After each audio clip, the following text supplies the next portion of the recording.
In 1519, the throne of the Holy Roman Empire went to the highest bidder. Not officially. Officially, 7 German princes met and voted their conscience. But everyone in Europe knew the real rule. The crown went to whoever could pay the electors the most. And the 2 men bidding were the 2 most powerful kings alive, Charles of Spain and Francis of France. Both had armies. Both had kingdoms. Both had gold. Neither of them had enough. The man who actually decided it wasn't a king, he wasn't running, he never sat on a throne in his life. He was a banker in a wool town in southern Germany, and when the bidding was over, he sent the winner a letter that is one of the most astonishing documents in the history of money. We'll get to what it said. His name was Jakob Fugger, and by most honest measures, he was the richest human being who has ever lived. Here's the number people argue about. A journalist named Greg Steinmetz sat down and tried to size Fugger's fortune against the whole economy around him. His estimate, at his peak, Fugger was worth close to 2% of everything Europe produced in a year, 2% of a continent. Run that through to today and you land somewhere near $400 billion. Now, is that exactly right? No, nobody can weigh a medieval economy on a scale. But that's kind of the point. When your best guess puts one man at 2% of a continent, you've stopped measuring a rich person. You've started measuring a force of nature. And he built it from wool. His grandfather was a weaver who walked into Augsburg in 1367 with nothing. 3 generations later, his grandson was choosing emperors. This is the story of how money climbed higher than money had ever climbed before, and what it stepped on getting there. Start with the thing that made all of it possible: metal. In the mountains of Tyrol and the hills of Hungary sat some of the richest copper and silver mines in the world. Digging metal out of a mountain is expensive and slow. You need money up front, and you need it in enormous amounts, years before a single coin comes out. The princes who owned those mountains never had cash. They had titles and debts, so they came to the man in Augsburg who did have cash. Fugger's move was simple and merciless. He didn't just lend the prince money, he lent the money and took the mine's output as collateral. Every load of silver, every ton of copper, signed over to Fugger until the loan was paid. And the loan was never quite paid. So the metal kept flowing to him, year after year. He didn't own the mountains, he owned everything that came out of them. By the 1510s, he had a grip on Central European copper so tight that he could set the price of it across the continent. A man in Augsburg, deciding what metal cost in Antwerp, in Venice, in Rome. His best customer was a family that would matter enormously: the Habsburgs. The Emperor Maximilian was chronically, spectacularly broke, royal, glamorous, and always out of money. He wanted to march on Rome to be crowned by the Pope, and that took cash. He wanted to make war on Venice, and that took cash too. There was exactly one man in the empire who could produce that kind of money in an afternoon. So Maximilian borrowed from Fugger, over and over, because every loan bought Fugger something better than interest. It bought him leverage over the most important dynasty in Europe. The deeper the emperor sank into debt, the more the emperor belonged to him. He was building a trap, one loan at a time. And the Habsburgs walked into it a little further with every war they couldn't afford. What Fugger understood before almost anyone: a king who owes you money isn't your debtor. He's your employee. Then came the deal that lit a fire he never meant to light. In 1513, a young German nobleman named Albert of Brandenburg wanted to become Archbishop of Mainz. It was the top church job in Germany, and getting it meant paying Rome an enormous fee for the privilege. Albert didn't have the money. Fugger did. He loaned Albert 20,000 guilders to buy the office. Now Albert owed a crushing debt to a banker, so he and the Pope worked out a way to pay it back. They would sell indulgences, slips of paper that promised to cut your time in purgatory, and your dead relatives' time too. Half the money raised would go to Rome to build the new St. Peter's Basilica, and half would go quietly to Augsburg to pay off Albert's loan to Fugger. Here is the detail that tells you everything about how this actually ran. The star salesman was a friar named Johann Tetzel, who went from town to town with a chest and a terrifying pitch. As soon as the coin in the coffer rings, the soul from purgatory springs, And walking beside Tetzel at all times, holding the key to that chest, was an employee of the Fugger Bank. Peasants dropped their coins in to save their dead mothers. A banker's clerk held the key. When the chest was full, he counted it, and the money split, half toward a basilica in Rome, half toward a loan in Augsburg. A monk in Wittenberg watched this operation roll through Germany and got angry enough to write it down. 95 complaints nailed to a church door in 1517. His name was Martin Luther, and the thing he set on fire, the Reformation, split Christianity in two and killed people across Europe for the next century and a half. The spark for the largest religious rupture in Western history was, underneath the theology, a debt collection scheme. A banker made a loan. To pay it back, the church sold forgiveness by the coin. And the man who lent the 20,000 guilders just kept collecting his half.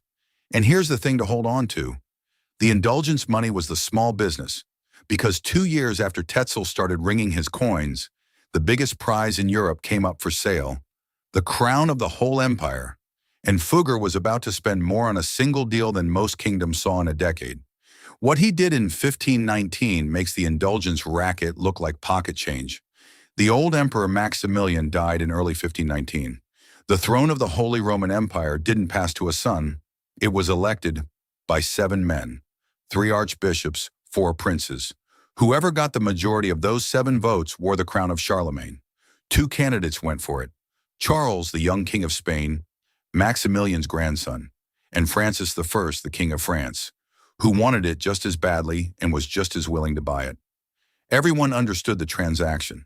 The electors expected to be paid, not bribed in the shadows, paid more or less openly in gold delivered before the vote. The only question was, who could put more on the table? Francis of France emptied his treasury trying. Charles didn't have the cash either. What Charles had was a line of credit in Augsburg. The final bill for the crown came to around 850,000 guilders. To feel that number, a skilled craftsman in that world might earn a few dozen guilders in a year. This was the lifetime wages of tens of thousands of men, handed to 7 people, to make one of them raise his hand for Charles. And of that 850,000, well over half, roughly 543,000 guilders, came straight out of Jakob Fugger's own accounts. The rest he raised and moved through his network. The French king's gold couldn't compete, and not only on size. The electors trusted Fugger's paper more than they trusted a foreign king's promises. Francis could pledge a fortune. But when a banker in Augsburg guaranteed the money, everyone knew the money was already real. On the 28th of June, 1519, the 7 electors chose Charles, unanimously. He became Charles V, ruler of an empire on which the sun famously never set. He ruled half the world. But he'd bought the throne on credit, and the bank always comes to collect. 4 years later, Charles was the most powerful man on the planet, and the German parliament was debating whether to break up the great trading companies, whether to make what Fugger did illegal, cap the monopolies, limit the fortunes. So Fugger picked up a pen and wrote to the emperor. Not a request, a reminder. He told Charles in writing that it was well known His Imperial Majesty could not have gained the Roman crown without his help, and that he could prove it with documents signed by Charles's own agents. Then he asked to be paid what he was owed without further delay. Read that again. A merchant, the grandson of a weaver, telling the elected emperor of half of Europe, "You owe your throne to me, I can prove it in writing, and I'd like my money now." Here's the part that should stop you. Fugger had no army, no fortress, no title anyone had to obey. So how does a private citizen force the most powerful man alive to pay up? He doesn't send soldiers, he controls the tap. Charles's whole empire ran on borrowed money. Soldiers, ships, wars, all of it financed. The day Fugger stopped lending was the day that machine seized. Charles could conquer nations. He could not survive losing his banker. So the most powerful man in the world read the letter and paid.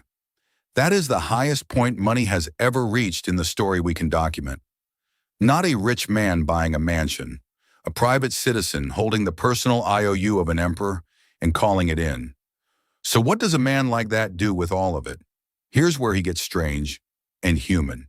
In 1521, In his own city of Augsburg, Fugger built a walled village for the poor.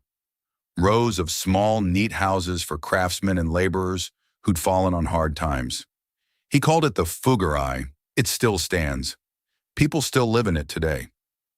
The rent, when he said it, was 1 Rhenish guilder a year. He wrote the terms so they could never change.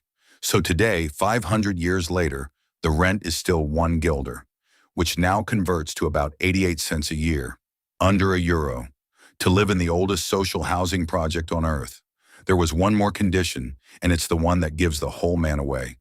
Every resident, every day, still has to say 3 prayers for the soul of Jakob Fugger. Sit with that. The man who lent the money that launched the indulgence trade, the trade that told peasants they could buy their way out of purgatory with coins, built himself a machine to generate free prayers forever. He didn't trust the indulgences he'd profited from, so he bought his salvation the old-fashioned way, in perpetuity, from the poor at 88 cents a head. He'd spent his whole life being second to none at making money. At the end, he wanted to be second to none at getting into heaven too. He died on the 30th of December, 1525, at 66. He died about as alone as a rich man can. No children. He never had any. His wife, Sibyl was 22 years younger, and by the end she'd taken a lover. 7 weeks after Jakob was in the ground, she married that lover, converted to the Protestant faith, the very movement his own bank had helped ignite, and walked away from the Fugger name entirely. The richest man who ever lived spent his last hours with paid clerks and account books. But he'd already written his own goodbye. Before he died, Fugger composed his own epitaph, and it holds no humility at all. He called himself second to none in the acquisition of extraordinary wealth, in generosity, in purity of life, and in greatness of soul. A man who, comparable to none in life, would not be counted among the mortal in death. He wrote that about himself, and the maddening thing is, he wasn't entirely wrong. That's the whole story of Jakob Fugger in one line. Money climbing higher than it had ever climbed, and telling you exactly who it climbed with. A weaver's grandson lent hard money to broke princes, took their mountains as collateral, funded the debt scheme that cracked the church in two, and then spent the wages of tens of thousands of men to hand one king the oldest crown in Europe, and made that king admit, in writing, that he owed him the throne. No sword, no army, a ledger, patience, and the willingness to own a man's debts until the man belonged to him. The textbooks call the 1500s the age of kings and popes and reformers. Fair enough, but every one of them, at some point, had to walk into a small office in Augsburg, sit across from a man in a gold cap, and ask him for the money. That's who really ran it. If you want the next story of money buying a throne, subscribe, because the graveyard of finance is full of men who thought they'd cornered a mountain.